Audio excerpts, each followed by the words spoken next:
gentlemen, boys and girls, welcome back to another captivating, thrilling episode of the Vigilant Geek Podcast.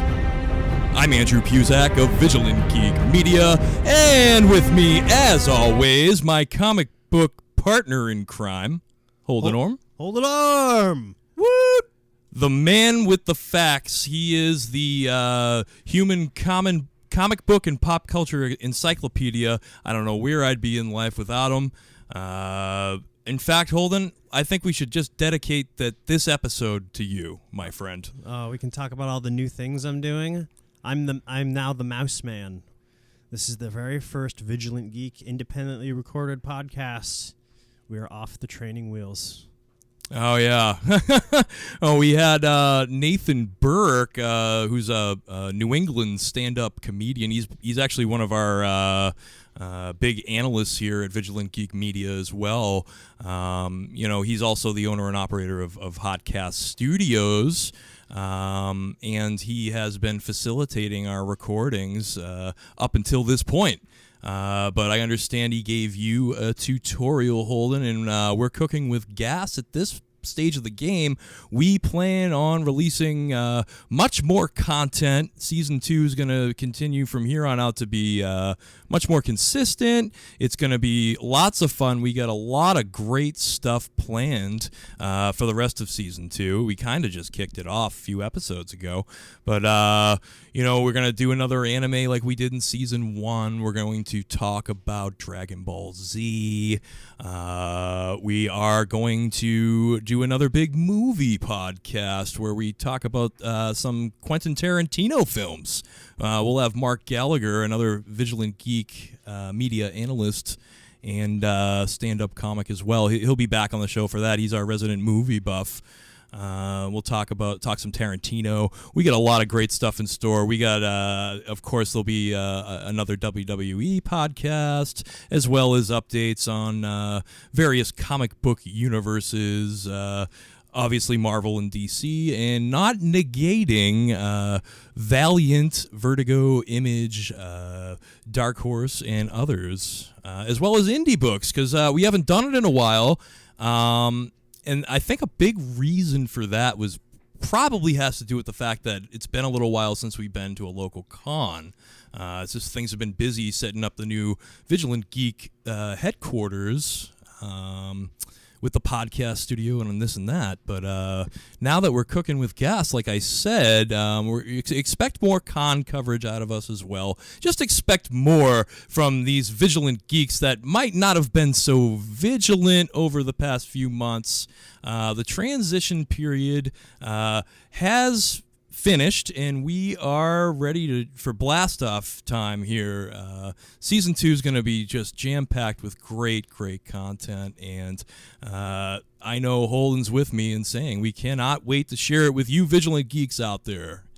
So, without further ado, let's introduce the topic this week. This week, Holden, you and I have decided to do an analysis and review of the major motion picture that is still out in theaters right now, DC Comics Batman vs. Superman: Dawn of Justice. Yeah. So a lot of controversy so far has kind of surrounded the film. A lot of film critics were not happy with it whatsoever, giving it very low reviews, just very irritated with it. Whereas the fan base has responded really well. The fan base is they love this movie, and it showed. I guess they were breaking some financial records for first weekend. Now, I didn't actually get a chance to read up too much about that, but I did hear that Batman vs. Superman did really well in the global box offices. I guess, especially over in Asia, Japan, what have you, people loved it. But yeah, what you were getting at, talking about how this movie was really sort of made for the fans, it certainly was. It was, that's kind of the big difference between Marvel's cinematic universe and then the cinematic universe that DC is trying to get going is that Marvel, and they sort of have an ability to do this, and it's very smart, and it's a great model, and it works for them. But they make movies. Marvel Studios makes movies that try to cater to as many different demographics and many different types of people as possible. Obviously, they incorporate a lot of great casting and humor to accomplish this, and also keep in mind that not all, but a lot of Marvel's storylines can be a lot lighter than DC's, I will say, especially if you want to talk about Batman and stuff, but we'll get into that. So yeah, I personally, I was blown away. Now, I wouldn't give it a perfect score by any means. There were things that I will pick apart myself and things that I would change about the film. But as a whole, as a movie that is just, you can just tell is so blatantly made for the comic book fan, and it actually pays homage. The movie itself, we're going to try to stay away from spoilers, but the movie itself pays homage to quite a few different big DC story arcs, which may not have actually been the greatest thing to do, because they, once again, kind of like Man of Steel, they crammed a lot in there, but you have homage to Dark Knight Returns in there, obviously, with the confrontations between Batman and Superman. And then you have some Death of Superman. Right, correct. Death of Superman, which, in my opinion, and we're going to talk about things we'd change, but that was probably like numero uno for me. That's a great story. Death of Superman's a great story, but you don't try to cram it into the last 45 minutes of a movie or last half hour of a movie. That is like a big meal to digest. The Death of Superman was a monumental story arc in the history of comic books. It was, to my knowledge, the first official death of a major marquee comic book character that was, advertised as like a big event, and it was a big DC event.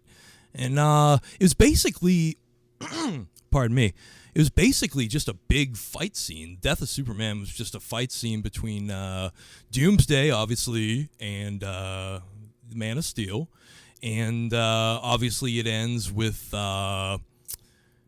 Superman and Doomsday kind of, throwing the last punch at each other, and both of them hit the pavement at like the same time. It's like basically a draw, but like they're both like dead afterwards. It's like, the Man of Steel has to go out fighting hard, obviously, but he had finally, met his match and exercised his last dying breath fighting this monster that Luthor pardon my French, Lex Luthor created, in order to save the planet, save us humans. What a guy, huh? Yeah, that's one of my big gripes with this movie. Is I did like the movie, by the way, but one of the big gripes with it was that they two really well-known, very deep, intricate storylines, Death of Superman and The Dark Knight Returns, got crammed into this one. And then I think there's some influences from some other stuff, too. I just feel like they should have made a different movie. The cast was amazing. I loved the cast. Oh, the casting was phenomenal. Henry Cavill is amazing as Superman, and then Ben Affleck was on point as Bruce Wayne and Batman. And there is nobody. All those Batfleck haters have shut their mouths. You can tell if you go to all the groups on the internet, social media. The whole tone has changed. Like Affleck, he regardless of how this movie did, and if you look at Rotten Tomatoes, they gave it a 28%, and I think I hate Rotten Tomatoes. I don't I hate critics in general. We've talked about this. Critics will sit back and judge, and most of them don't know how to create something like this themselves at all. It's like, you know, a 28%. That no way. It didn't deserve that kind of a score. Rotten Tomatoes can go shit in a hat. I'll just say that right now. But no, Ben Affleck, he earned like the respect of Bat fans with his first appearance on screen as the Dark Knight. I mean, everything from, you know, his Bruce Wayne was on point. They even showed that sort of half smile that he does when he first meets Clark Kent at that Luther party gala event. You know, that like he mentions how like, oh, Batman's something about Batman being too brutal to the criminals and how he's a criminal too, and how, you know, then he says that quote about how you know, I guess it's the Gotham City in me. I'm just sick of freaks dressed up like clowns or something to that extent, you know, but, you know, making fun of, you know, the fact he knows he's Superman and Superman knows that he's Batman. You know, Superman can figure that out in 2 seconds. But that half smile, going back to that little half smile that Affleck does, that is straight out of Batman the Animated Series, which is like probably the most definitive Bat media in regards to Bat history that is not in graphic novel form. Probably, you know, it tells the story better than I mean, you got the Dark Knight trilogy, the movies, but the whole Batman story and all the rogues as a whole, you know. So that Bruce Wayne, you know, all of us grew up with Kevin Conroy and that Bruce Wayne and that half smile that he does when he's playing the part of Bruce Wayne and he's talking to whoever, the socialites of Gotham or you know, and he knows he can just, he's such a great detective. He can tell like how shitty everyone else is around him, and all he can do is that damn fake smile because, you know, he's Bruce Wayne. He's playing a part. He's not Batman, you know. He's Batman. Like, Bruce is definitely Batman, and he plays Bruce Wayne as a character. Everyone knows that. But, yeah, Affleck does that same thing. And not, you know, the fact that he looks just like Bruce Wayne from the animated series anyways. Finally, we have a Batman with the correct stature. You know, Bale was a great Batman, in my opinion. Awful Bruce Wayne, he didn't have the stature or, you know, a good Bruce Wayne voice. Michael Keaton, amazing Batman and a great Bruce Wayne as well. Very charismatic and almost quirky Bruce Wayne. It was awesome. He was almost like, you know, really showing off. Tim Burton did a great job of not only showing off Jack Nicholson, the Joker's psychosis, obviously, in that movie, but also Bruce Wayne's psychosis as well. You know, he is not a normal human being by any means. So anyways, but once again, Michael Keaton, not the right stature. He's a little guy. You know, he's too small for Batman. I mean, he made a great Batman, but finally, Affleck looks the part. He sounds the part. His Bat voice is amazing. It is on point. It's not like Bear Man from the Bale trilogy with, you know, where are the other drugs going? Swear to me. You know, but it's like just that deep, booming, like almost like, you know, if you watch the Dark Knight Returns animated feature with Peter Weller doing the voice of Bruce Wayne. Oh, yeah. Now, it's not exactly like that because Peter Weller obviously has like a very unique voice, but like really like deep but powerful and booming like Batman voice, but it's not overkill like Bale was. You know, Bale's always been criticized for, it wasn't that bad in the first movie. It got worse. Yeah, it got worse. He didn't become like a death metal singer until like the other two. Yeah, exactly, by the third one, he was like fronting a deathcore band. Yeah, no, like by the time Dark Knight Rises came around, you wouldn't understand half of Bale's dialogue in that movie. You have to watch it a few times because it's gotta stop Bane. You know, it started like, you know, in Batman Begins. If you go back and you watch Batman Begins, it's funny because he doesn't talk like that. He talks, you know, he's got a little bit of that raspiness, a little bit of that, you know, he's trying a little too hard to have the deep voice, but it works because it's not quite overkill at that point. But, you know, then the Dark Knight, probably like my one single only qualm with that movie. It is my favorite movie, just ever, my top movie ever. I'll just say it. Dark Knight trilogy, my favorite movies. But my one qualm is, the voice, the Bat voice. He had it down in the first movie, and he just took it a little overkill in the second movie, and then by the third movie, you got it. He's like the lead singer of Slipknot or something. But yeah, Affleck he is Batman, and he's gonna be Batman for a long time. I mean, DC's trying to do what Marvel has already done the past 15 years with their cinematic universe, where each movie is sort of working towards connecting to another movie or another character's movie or a team movie like the Avengers or Guardians of the Galaxy. Well, DC is going to be doing the same thing. In fact, if you're looking forward to seeing Suicide Squad coming up, I think it's coming up in June, I want to say. Affleck's in that as Batman as well. Batman plays a huge role in that movie, and we talked about this way back in season 1.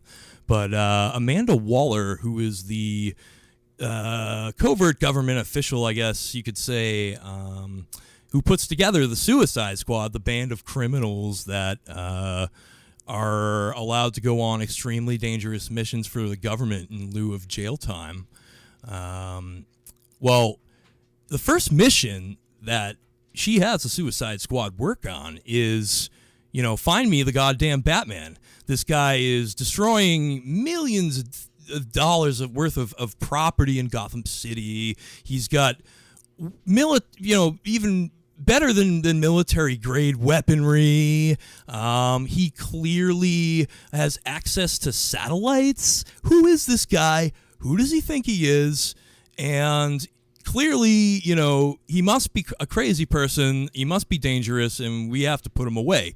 So enter Suicide Squad, ragtag group of villains, and their job, supposedly, Amanda Waller sicks them on the Joker, because the Joker at that point is the only viable person that has dealt with the Batman face to face, because the Batman is supposed to be, at least in this cinematic universe, and it typically is actually in most of the books, sort of like this boogeyman for evildoers. But he's sort of like an urban legend.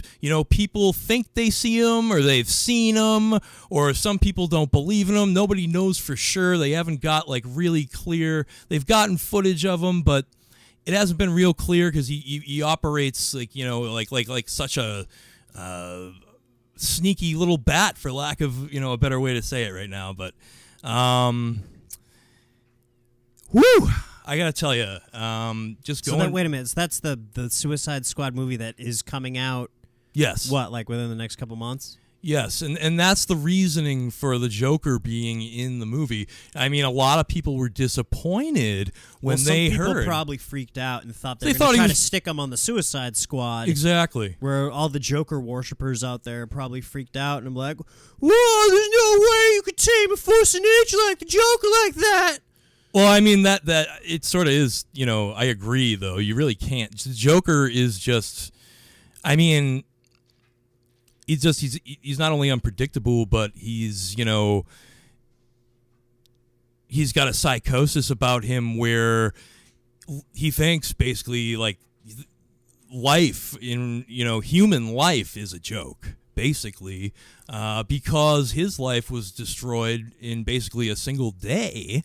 And I think that's a quote from The Killing Joke, that Alan Moore Batman Joker story, popular one, drawn by Brett Boland, which they're making into a animated feature that is, in fact, rated R. So it is not for children, nor should it be. That story was never meant for the younger crowd. Do they have a release date on that yet? I don't know. I know it's in production, though. It's definitely in production. But yeah, this quote that the Joker has from that story, where the only difference between you and me is just one bad day, because obviously from that Joker origin story written by Alan Moore, which is from what I understand, the most viable Joker origin written so far. Well, I think that was the only one I mean, well, Snyder and Capullo just did their Joker origin in the first half of Zero Year, but that sort of paid homage, too, to the Alan Moore one. They didn't change too much. It wasn't much of a Joker origin. It was the Red Hood. And well, you still don't know who the Red Hood is. It was the Joker, though, because he fell in the vat of toxic chemicals. It was supposed to be. Or maybe it was just Snyder and Capullo trying to, play with their readers' minds because they love doing that too. Well, that happened, and then Joker found the Dynasium in Endgame. Yeah, but remember, Zero Year and then they was found all the pictures of him in newspapers like years back. So yeah, but remember, Zero Year was supposed to take place way before Death of the Family, way before Court of Owls, way before Endgame. So what Endgame basically does is he picks things up from where Death of the Family left off. Because remember, for that whole so you think period, he just found it after he washed down the river, healed, and then pretended to be that guy? Well, we don't know how he found it. But yeah, that's a really good assumption. Absolutely. Yeah. Oftentimes, and that's the coolest yet creepiest thing about the Joker, is things like that aren't really explained because I feel like the Joker shouldn't have an origin, not because it's solid, but it's just because it's a lot easier to work with the character. You can tell better stories that way. I could not. Stone. It's just No, I agree with you. I could not agree with you more. In fact, that probably is one of the reasons why I love The Dark Knight so much, Christopher Nolan's Dark Knight, because the originless Heath Ledger Joker is so much scarier to they had him his fingerprints didn't show up anywhere. He didn't have any ID, just nothing in his pockets but knives and lint.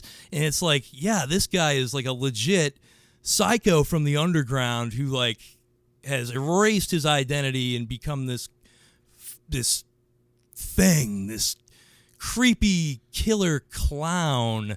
And it's, I do kind of like the origin where he's the failed stand-up comic who turns to a life of crime and is used as a fall guy by the Red Hood gang when they're trying to blow up Acme Chemicals. And he goes insane. Yeah, and Batman is responsible for creating the Joker because he let him fall into the vat of toxic chemicals, yada yada. But I don't know. I think the originless Joker is just, it brings a more of a horror element to the character, because obviously you can go a couple of different ways with the Joker, but he obviously works best when he is, like Snyder and Capullo did so well with making him a horror element where he really is this crazy killer. Well, he's evolved so much over the years. He's gone from just this kooky clown guy who has henchmen to a guy who's doing stuff on his own, like blatantly killing people, gassing people, chemically assaulting people, nuclear bombs. To now he's just turned into this serial killer sociopath, and then people like serial killers in this country. I mean, I think he's a great character, but I don't understand Joker worship too much. It can get pretty creepy. Well, I equate that to I used to work as a bouncer at a nightclub in Worcester, and I got to tell you, my least favorite crowd was the Juggalos when the Insane Clown Posse and the Cottonmouth Kings came to town. It was always my least favorite show to work. In fact, I got stabbed with a decent-sized box cutter one time for taking Juggalos' drugs, and, but a lot of these people that worship these, insane clown posse guys, I don't know, they might not have the best outlook when it comes to ethics and morals. I'll say that, maybe. It's probably the best way to go about it. Well, same, might be able to be said about these Joker worshipers. But then think about how many Batman worshipers there are out there, too. Oh, yeah. So it's sort of, it's funny, just like in physics, when there's always, every action has an equal and opposite reaction. Always. The universe always resets itself. It's always in equilibrium. Well, it's just proven more and more again that there's just as much good as there is evil in this world, a.k.a. just as many Batman fans as there are Joker fans. It's just one of those things, I guess. Yeah. They also paid homage to him in the movie a little bit. Did you see the Robin costume? Had Oh, yeah. With ha, now the joke's on you. Spray painted on it. Like a Jason Todd shout out. Oh, yeah. I forget the actor's name, but the young man who played the lead role in Kingsman, I've heard rumors that they're trying to cast him as Jason Todd, and apparently the rumors about the first, and this is actually brand new news, about the solo Batman movies that are being scripted right now by both Ben Affleck and DC's big exec Jeff Johns. We'll hear a title by the end of the summer. Well, I believe it's con season. That's going to drop. You're going to hear that. Yeah, it'll drop, and I'd bet you $1,000 it's going to be Under the Red Hood. They're gonna finally do the Jason Todd story. And I'm sure a death in the family is going to be a big part, especially with what the Joker did to Jason when he was the second Robin. I think the type of Batman stuff they have going on right now has a lot to build on. They can bring in so many other different characters now. We just got a taste. Like, oh, yeah. Like, we're going to get the whole Bat family. I bet they're going to bring in they're going to have like a Nightwing, a Red Robin. Well, they got Batgirl. Jenna Malone apparently is playing Batgirl. Already signed up, really? Yeah, and a lot of people thought she was going to be Carrie Kelly, be the Robin from Dark Knight Returns, who I actually love. She's one of my favorite Robins, but that's not the case. Jenna Malone, and she's a gorgeous redheaded actress. She looks like Barbara Gordon. And speaking of Barbara Gordon, guess who's already cast to play her father, Commissioner Jim Gordon? Is it Gary Oldman again?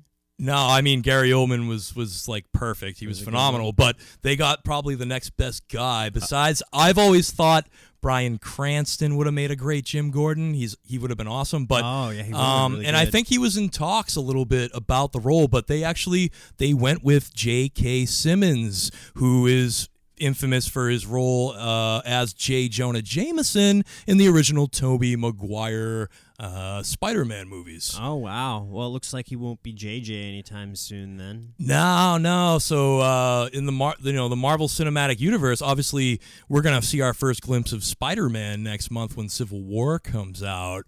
There'll be Spider-Man movies. In fact, the first Spider-Man movie that is currently being scripted is called Homecoming.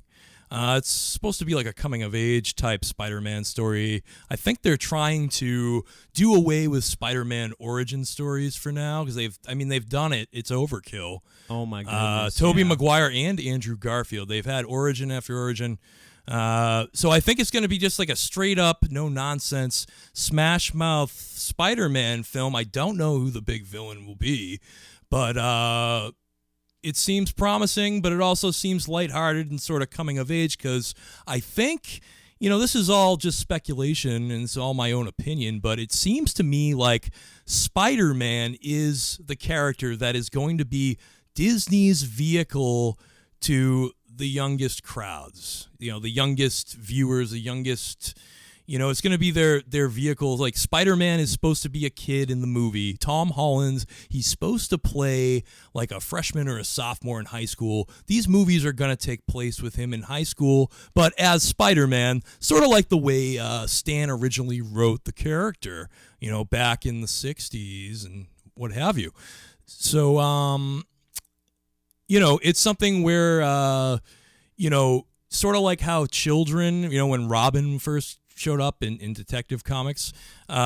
Robin was created as a character that children could identify as and identify with and say like Robin could be any kid, and they could go along with Batman on his adventures and help him fight crime, and it helped children imagine themselves side by side with the Dark Knight. Well, this is sort of something similar where it's like, he's just a kid and he's a superhero. He's like the one character that children will be able to identify with and say like, hey, like, maybe I could be Spider-Man, like I could be in the Marvel Universe as Spider-Man.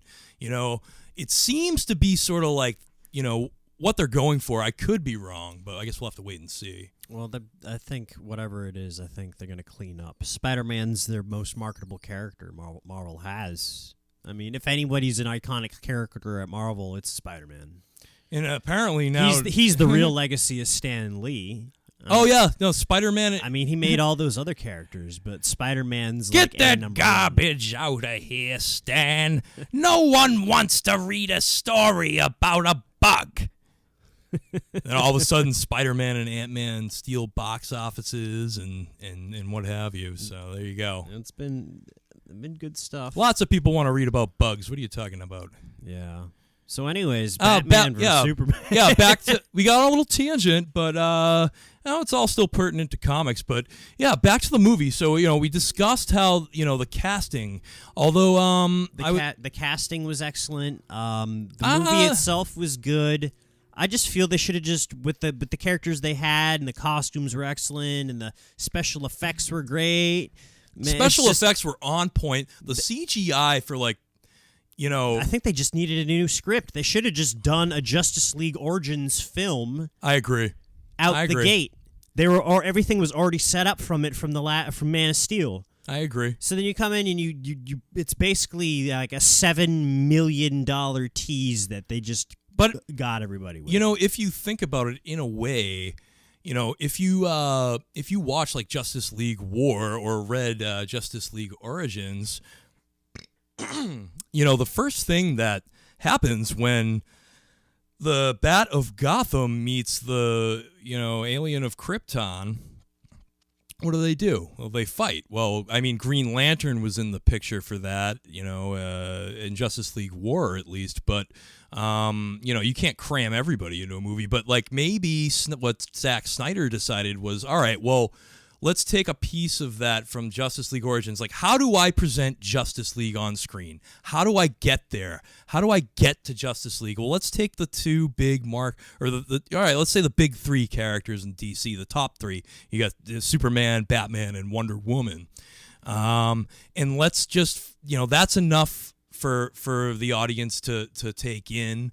That you don't want to give them too much. You don't want to have, a feature film that just automatically just shovels in 7 characters. Hey, here they are, and they're joining forces. I could see how something like that would be easy to mess up. I'm just saying that they had the potential to make something so much better than what they did. Well, I see your side of it too, because I think you're right when you've said, and I know you've said this, where DC shouldn't be following Marvel's cinematic universe model. They shouldn't be having these movies, intertwine like Marvel does with, recurring characters. What they should be doing is just covering big story arcs, making movies out of big story arcs. You cast who, you want to play each character in the arc. I want Ezra Miller as the Flash in Crisis on Infinite Earths. Justice League, Crisis on Infinite Earths. There you go. That's a movie right there. That's probably a 2-parter, actually. Yeah, but I mean, and I see that, but the biggest story arc they ever did, and it's still affecting them now to this day. It's still shaking the DCU. Yeah, all the Crisis books, and obviously you got Convergence, which didn't do too much, but ever since Crisis on Infinite Earths, all the way up, and not that I haven't dove into Crisis yet. You let me borrow your copy of Crisis on Infinite Earths. I have to dive into that soon, but one thing I can say is if you are a comic book aficionado and you read DC, you're never going to stop hearing the word Crisis. I'll just leave it at that. And from what I understand, they're pretty great stories, so there's nothing wrong with that. Maybe when we do one of our analyses of famous story arcs podcast episodes, where we're going to try to analyze some of our favorite story arcs within comic book history. Maybe one of the ones we can do when the time comes and I've caught up is do an episode on Crisis on Infinite Earths. But not to get too far off task, let's talk about just a little bit more about the casting here. Because I actually had a couple of qualms with it. I loved Gal Gadot. I think I'm pronouncing her name right. As Wonder Woman. I think the reason why I loved her is because I am a heterosexual male. It's kind of hard not to be a fan. But she had hardly any dialogue, which I didn't like. Diana Prince is sort of like, a super powerful Xena the warrior princess in a way. Like, she has battle cries and she speaks her mind and she's a strong woman. And, Gal might have had like maybe 5 or 6 lines in the movie. I mean, it was more like they were trying to like use her for eye candy. I mean, I think the Wonder Woman movie that's being made right now, I've seen some set pictures. I've read a little bit about the plot synopsis. I think they're going to do it justice, and I think it's going to be great. But I just thought... I've seen some of the screenshots from that. You have? Okay. It does look good. You got Chris Pine playing Steve Trevor. Yeah? Yeah, and it looks really promising, and like I have a lot of faith in Gal Gadot's Wonder Woman. But the other thing that I will say is her accent tripped me up a little bit. I have never known Diana Prince to ever have like, a thick accent kind of like Gal Gadot has. It would make sense though, since she's from the Mediterranean. It actually would make sense. Maybe the character and her. Maybe they both have that, so it would make tons of sense. Well, okay. Well, everyone thinks like Wonder Woman's white bread American woman, but like she's not. She's not even close. She's like this tall Amazonian Mediterranean woman. She's really something, I tell you. Who's got like bloodlines with Zeus, and she can punch stuff crazy good at punching the stuff. And well, she's one of the most powerful characters in the DCU. People she did get a tend more to of a forget showcase than the other characters. Everyone else was just like a 1-minute file on something that Batman hacked off a Luthor's computer. Yeah, you got the little clips of the other superhumans. And Aquaman was there and for like a quick little snippet. And then Cyborg, his snippet was actually really cool. They showed him like being like put together by his dad, Silas Stone. His dad's kind of a jerk. I hope they show that in the Justice League movie. But yeah, I thought that the Cyborg stuff was really cool. I like Cyborg as a character. Now let's talk Ezra Miller as the Flash. They're trying to pass him off as Barry Allen. He's got like a goddamn ponytail and. I don't know. I mean, looks-wise, I haven't seen him in the role really yet, except for like a short snippet. His costume, his Flash uniform looks nothing like it does in the comics. I always wondered, like, what the hell? Can't we make an exception here and put Grant Gustin in the Justice League and Steve Amell? Grant Gustin's Flash is Barry Allen's Flash. Like, that is the Flash. Well, you think they're gonna try to do the I don't know, if they're really smart, they could do this thing where they do like there's the movie universe characters and then there's their parallels on the television. And then somehow it's Earth 2 or Earth 3. And then they could go whatever, ahead, yeah. because that's like crossing dimensions is DC's favorite thing to do. Oh, Marvel yeah. loves to go back in time. That's Marvel's thing. And then Infinity Or Stones. the future, yeah. Marvel does the time traveling, going back, going time-space forward, continuum, yeah. back forth. But no, we like to go to dimensions and different realities. That's DC's thing. So if they take those two great things that they have, if they nurture the movie stuff, they could have them both cross over between each other. But I don't know. We'll see how it goes because they're doing, I don't know, they did Earth 2 and The Flash this season. And I don't know. I mean, Marvel's trying to do it with their one TV show supposed to cross over. But they haven't yet had like Agents of S.H.I.E.L.D. Like they haven't had a major television not a major television star. Like your Robert Downey Jr.'s or your Chris Hemsworth or Chris get Evans. Chris Evans' ass in there. Captain America liaisons with S.H.I.E.L.D. constantly. Get Sam Wilson for Christ's sake. I forget Anthony Mackie. Get him playing the Falcon. Get him in there. I mean, I could see having some trouble getting Scarlett Johansson.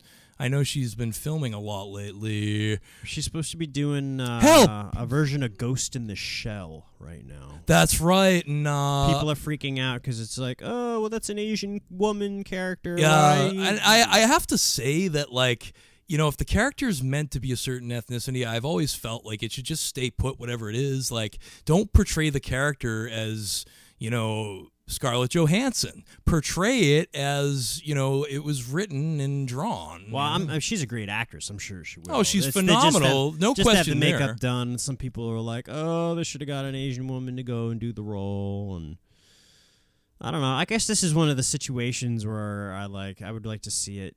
I don't know. Ghost in the Shell, I remember watching that anime, and it was kind of, I don't know, it was out there. I had some few moments of some excitement, but actually, it's just, in the end, it was kind of a snoozer for me. So I don't know. I wonder what this live action is going to be much better. Plus, there's a lot of nudity in that anime. Oh, well. I wonder if Scarlett Johansson is going to be like tits out the entire movie. Well, These are let me important tell you questions we need to something. ask. It's very important because if that is the case, I mean, and if it's not rated, you know, X, and it can be, you know, screened in theaters, which hopefully, you know, we can get the best of both worlds and have that happen. But I have to say, any movie where Scarlett Johansson shows skin like that is going to do a hell of a lot better than anything else that's coming out anytime soon. I'll tell you that much. It's just, I mean, it's common sense. Scarlett Johansson, you know, she's not wearing clothes. I mean, Yeah. even when she's wearing clothes, when she's like dressed as Black Widow, and I'm watching, you know, the Avengers like I do so often, like, I should probably rewatch damn, that anime. sometimes I need to take a little break and just, you know, think about Scarlett. You know, but I won't get. Oh, Scarlett. I won't get too far into that. Let's keep things professional and PG. Yeah. So, So I guess the next thing to talk about, like, it was what the DC's next step is. Now the movies come out, fairly decent. I feel like they just didn't live up to the potential of what they had. They had so many things going. But that just means that the future films will definitely be good, and at the very least, we know that we're gonna get some of the greatest Batman films we've seen in a long time. oh yeah. Well, you look at what Jeff Johns has done. I mean, Jeff Johns, you know, sort of made a name for himself at DC, reviving titles like Green Lantern, The Flash. And you know, he's been working on Justice League for a long time. But, you know, he's done some work, you know, with the characters of Gotham City as well. And his most prominent work would be the Batman Earth 1 series. They just put out Earth 1 Volume 2 last year. I read it. It's phenomenal. It's a little bit of a different take on the Bat story. You know, Jeff Johns took a few liberties and changed a few things, but I personally wasn't too butthurt about it. But, you know, I would expect, because Jeff Johns, you can tell he's strong writing certain characters, you know, like he has done an amazing job writing characters like, you know, Oswald Cobblepot, the Penguin. He did an amazing Penguin. Guys like Falcone and Maroni, the gangsters, he wrote them so well. Then you got other characters like from Volume 2, like Killer Croc. We already know he's part of the cinematic universe. I'm sure I would bet another $1,000 Jeff Johns uses him at some point in one of those movies. The Riddler. Jeff Johns was, you know, probably the first, well, I wouldn't say the first. I'm not up on my, like, famous Riddler story arcs. I'm not going to lie.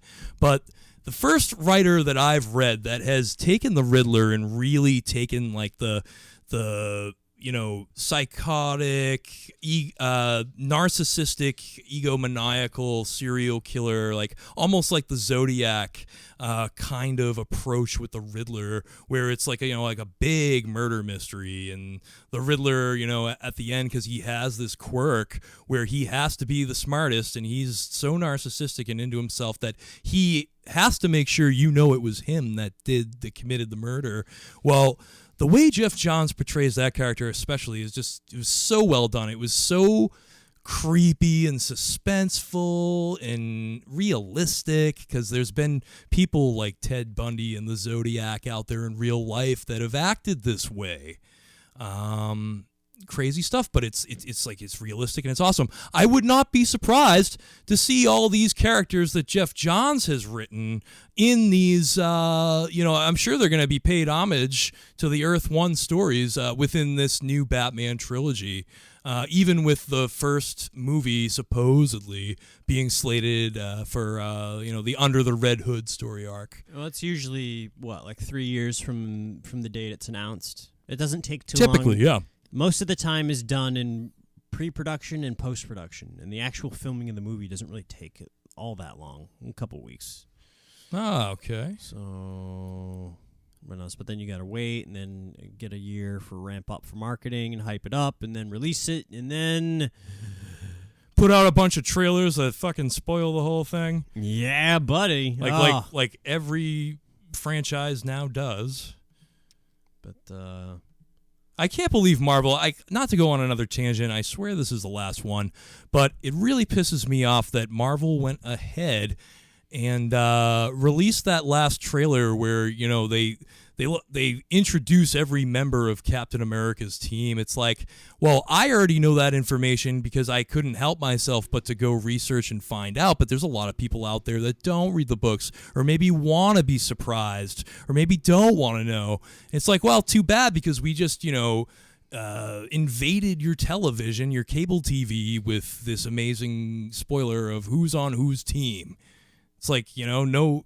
Some people want to be surprised by that shit. Like, I knew already, but I was still pissed. Yeah. I'm already ready for the movie. I just feel like Yeah. some movies don't need trailers. Like Star Wars. They should never put out another Star Wars trailer. They don't need to. As a matter, they don't need to spend any money marketing it. All they need to do is have a press release of the day that it comes coming out, yeah. And then the people will show up.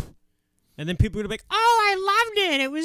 I didn't even know what it was going to be, but it wasn't what I thought it was going to be." Of course not, because your head wasn't filled with shit by trailers. Exactly. Like that one trailer they did where it was just like the whole Han Solo monologue about the Force being real and everything. Yeah. Probably one of the greatest parts of the movie, and you can watch it on YouTube whenever you want because it was part of the fucking trailer. Right. Yeah, unfortunate there. Very unfortunate. Rookie mistakes, I tell you. Yeah. But Love-hate relationship, though. I like watching trailers.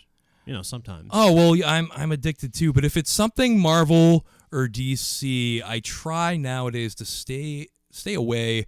Sometimes, like, I'm big with the casting. I love to hear, like, how, new characters being casted for TV and film, in regards to comic book stuff.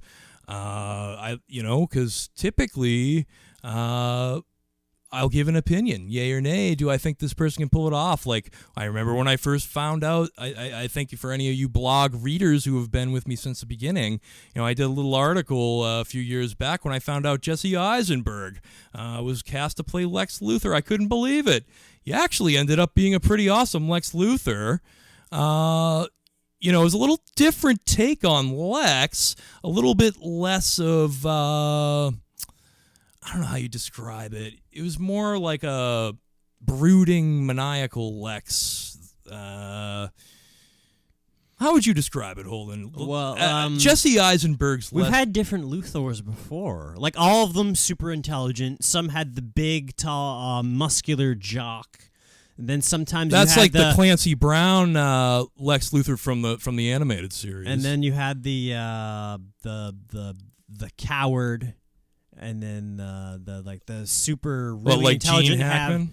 Yeah, like sometimes Luthor's portrayed as a real super huge coward, and in this case, that's kind of how he was portrayed by Jesse Eisenberg. Yeah, just the smart guy who just like rationalizes anything he wants, but he's super intelligent on top of that, so he's really dangerous because he goes ahead and he makes all these thoughts, and well, he's got the answers. Other people can't come up with the answers because he's smart.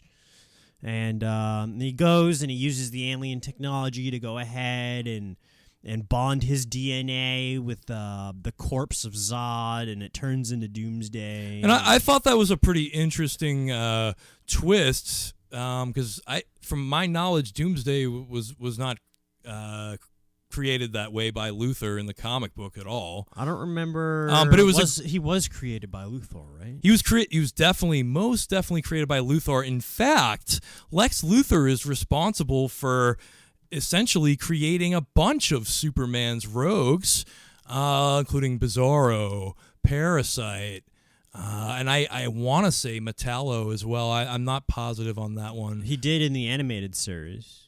Okay, so yeah. And I think he did in the most recent incarnation of Action Comics. Grant Morrison had an early run on Action Comics when the New 52 started. I read some of it. Metallo's origin had everything to do with Luthor. So that's current enough, right? Right? Absolutely, my friend. So, yeah, I don't know. Casting, for the most part, was great. Few qualms. I didn't like Ezra Miller's Flash, but we haven't seen enough of him either. I didn't like that Gal Gadot didn't have very many lines, but overall, casting was pretty solid. I thought, for the way they're going to portray Aquaman. Now, as we know, Aquaman is originally a white blonde man from Maine, Arthur Curry.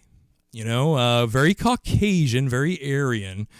He's now being played by Jason Momoa, who is a big, jacked Hawaiian guy with dreadlocks, and it's a different take on the character. But I mean, they did have that Arthur Curry in the 90s, I remember, with the long hair and the beard and stuff. So I don't know if it's sort of I don't know what they're going for. I guess it'll be interesting to see how some of these Justice League characters really come into manifestation. Well, Aquaman is one of those characters within the DCU that hasn't really established his personality across all mediums yet. I mean, they're still playing around with his origin every once in a while. He doesn't really he's a really well-known character and he's been around for a long time, but he doesn't have any real famous story arcs. There's nothing really that defines him except that he's kind of a joke. He's the joke hero. Oh yeah, he's the guy I never that really talks to the understood fish. that. Why? People don't know that he's super strong and he's got the trident, and that he's they got the politics angle with him being a king. And I mean, it's fine. I can understand it because he's one of those heroes that does a lot of things well, but never as good as every other member of the Justice League. And the thing is Aquaman can most definitely stand toe to toe and give everyone on the Justice League fits. I mean, a perfect example of that would be Flashpoint Paradox. I reference a lot of these DC animated features because, one, I love them. Two, they're fairly accurate to the source material, and three, they're easy for me to remember what happened. But yeah, based off the Flashpoint event, big DC event before the New 52. So in Flashpoint Paradox, Aquaman obviously leads his army of Atlanteans versus Diana Prince, Wonder Woman, and her army of Amazons. And the two of them go toe-to-toe and pretty much have the same outcome as, when Superman fought Doomsday. It's they're both, killed each other at, the same time almost, Very cool stuff. But, yeah, Arthur Curry can... Yeah, Superman would fuck him up, and Green Lantern would probably have a really decent chance of beating him, but Aquaman is definitely, he holds his own. He's just, I hate when he's portrayed in animations and things of that nature, as this blowhard, as you put it. Yeah. No, from Batman he's not. the Brave and the Bold, he seems like a... Hello there, simple, gents. a simple blowhard who's very noble and very much a muscly dude.